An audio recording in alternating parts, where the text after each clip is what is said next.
Imagine waking up one morning and realizing that everything you believed about freedom was incomplete, that the world you understood, the one you fought to survive in, was built on a foundation far more complicated than you ever allowed yourself to see.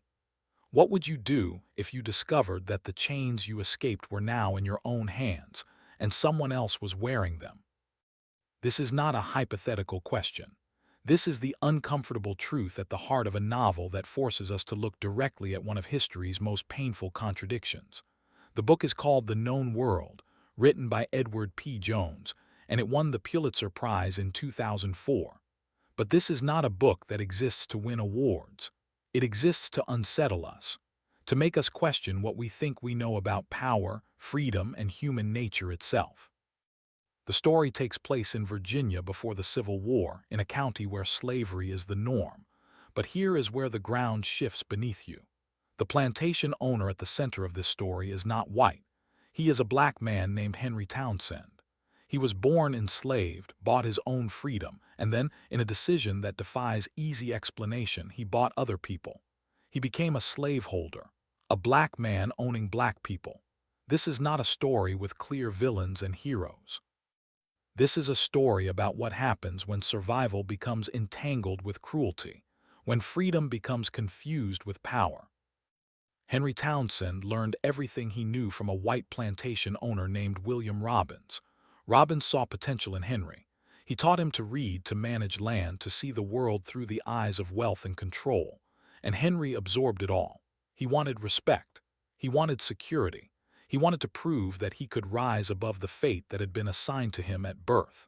And in his mind, owning land and owning people were inseparable. To be free, he thought, was to have dominion. To be powerful was to be safe. But here is the tragedy. Henry never truly escaped. He simply changed positions within the same cruel system. He wore different clothes, held different papers, but the logic that had once enslaved him was now the logic he used to enslave others. He believed he was different from other slaveholders. He believed he would be kinder, more understanding. But kindness within an evil system is still participation in that system. You cannot make slavery humane. You cannot make oppression gentle. And Henry's story shows us how easily we can rationalize our own complicity when we benefit from it. When Henry dies unexpectedly, his widow Caldonia is left to manage the plantation. She is educated, tender-hearted, and conflicted. She knows on some level that what she is doing is wrong, but she also knows that letting go would mean losing everything she has. And so she holds on. She convinces herself that she is kind, that her enslaved people are well treated, that this is simply the way the world works. Caldonia represents something we all recognize. She represents the person who sees injustice, feels uncomfortable with it, but cannot imagine giving up the advantages it provides. She is not a monster. She is something more common and more frightening. She is ordinary. Meanwhile, on that same plantation, there is a man named Moses. He is the overseer, the one who enforces the rules, who makes sure the others work, who punishes those who resist. Moses is enslaved himself, yet he wields power over others. He is both victim and enforcer.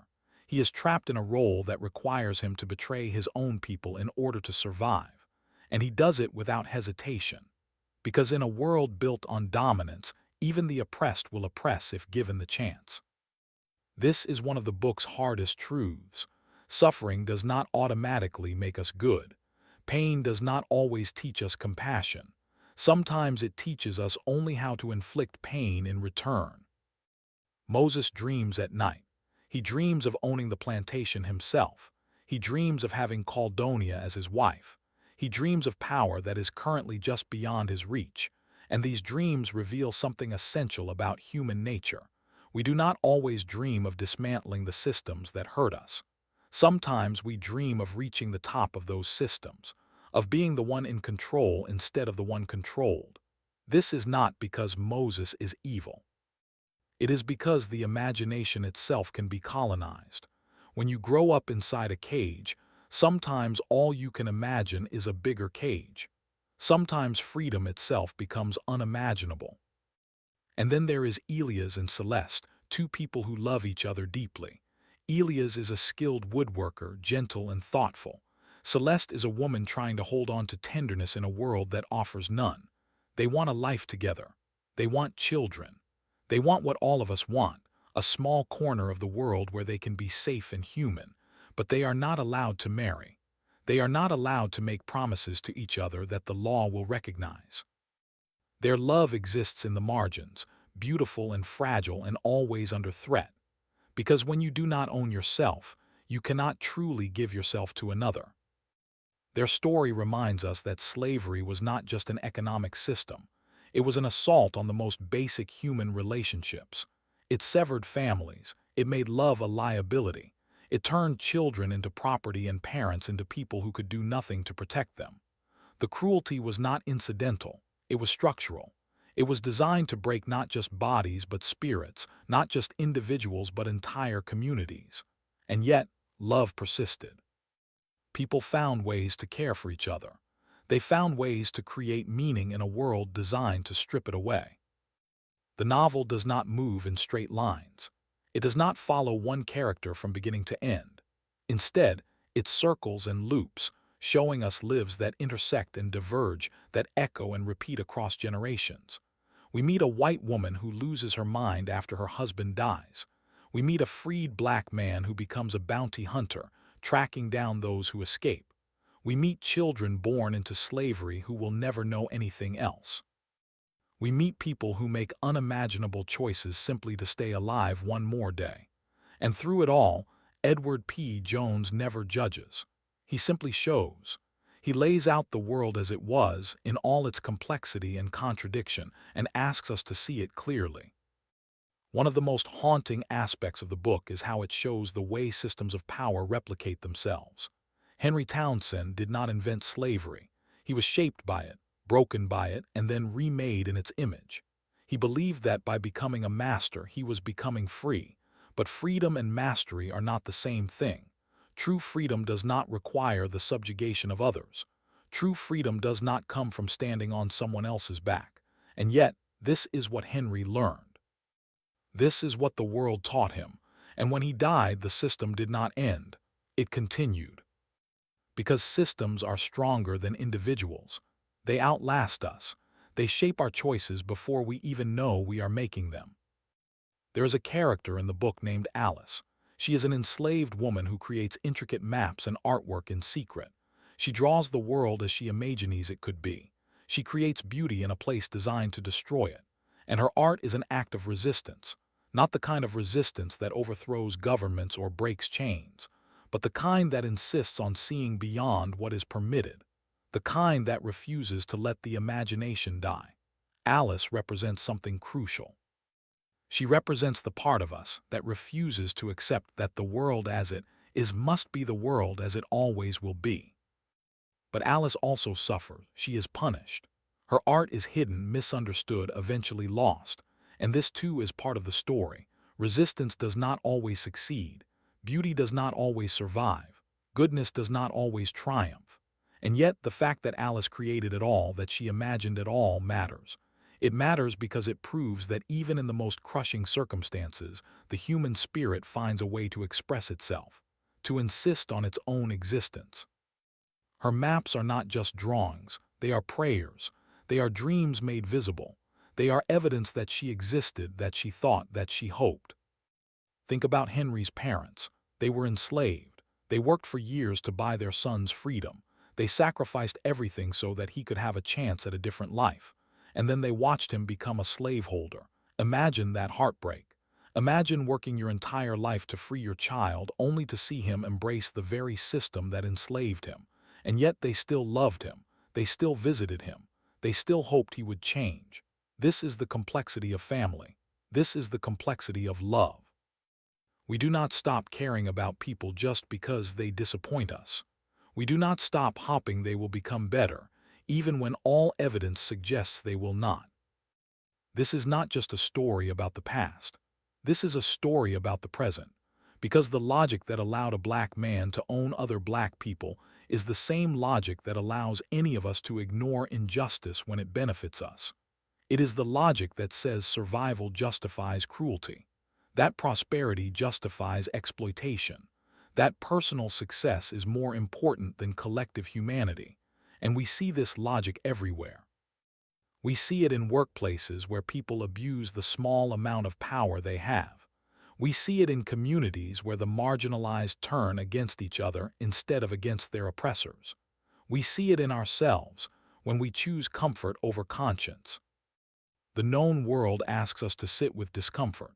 It asks us to recognize that good people can participate in evil systems, that victims can become perpetrators, that love and cruelty can exist side by side in the same heart. And it does not offer easy answers. It does not tell us how to fix the world. It simply insists that we look at it honestly, that we stop pretending history is simple, that we stop dividing the world into innocent and guilty, and start recognizing how deeply we are all shaped by forces larger than ourselves. There is a moment in the story when someone escapes. They run north toward freedom, and you might expect this to be a moment of pure triumph, but it is not, because freedom, when it comes, is complicated. The person who escapes carries trauma. They carry memories. They carry the internalized beliefs of the world they left behind, and they discover that crossing a geographic boundary does not automatically heal psychological wounds, that legal freedom and emotional freedom are not the same thing. That liberation is not an event but a process, one that can take generations. This insight is especially relevant today. We live in a time when many formal barriers have been removed, yet the effects of those barriers persist. We live in a time when people are told they are free but still carry the weight of histories they did not create. And the book reminds us that acknowledging this complexity is not the same as accepting it. It is simply the first step toward real change. You cannot heal what you do not understand. You cannot dismantle what you refuse to see.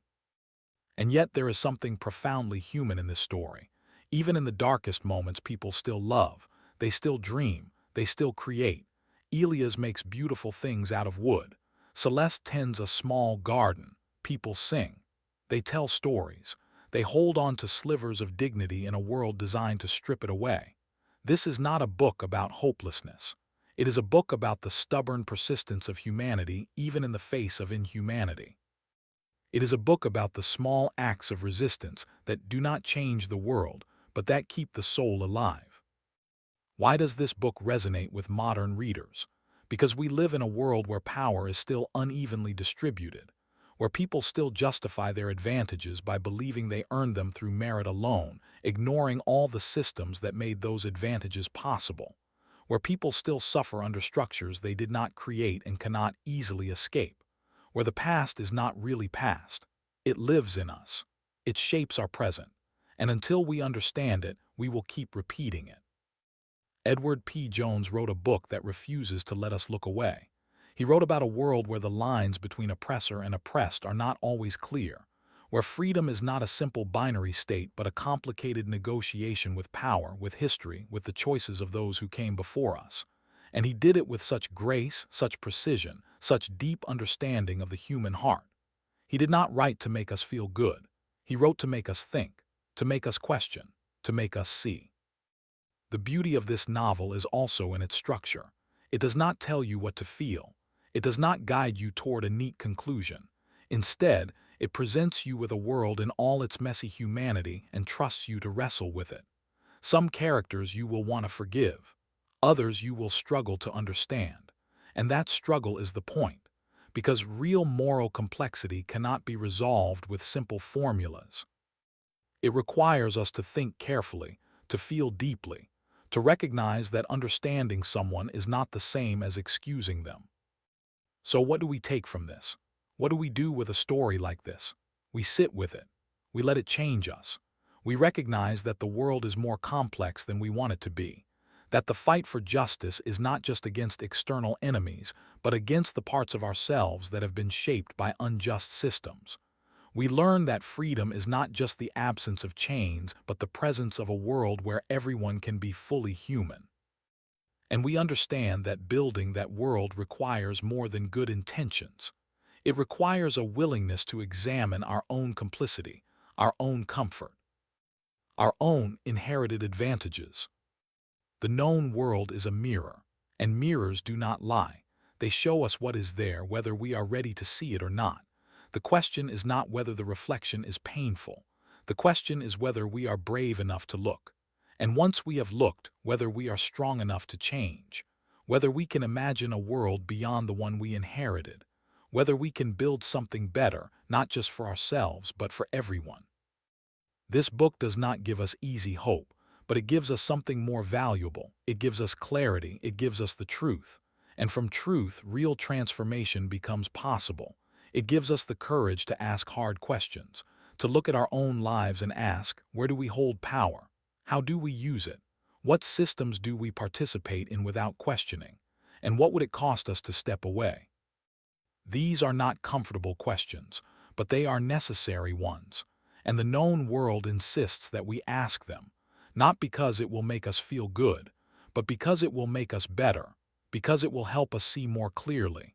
And seeing clearly is the first step toward living with integrity. If this story resonated with you, consider subscribing to Classic Books Explained for more timeless ideas.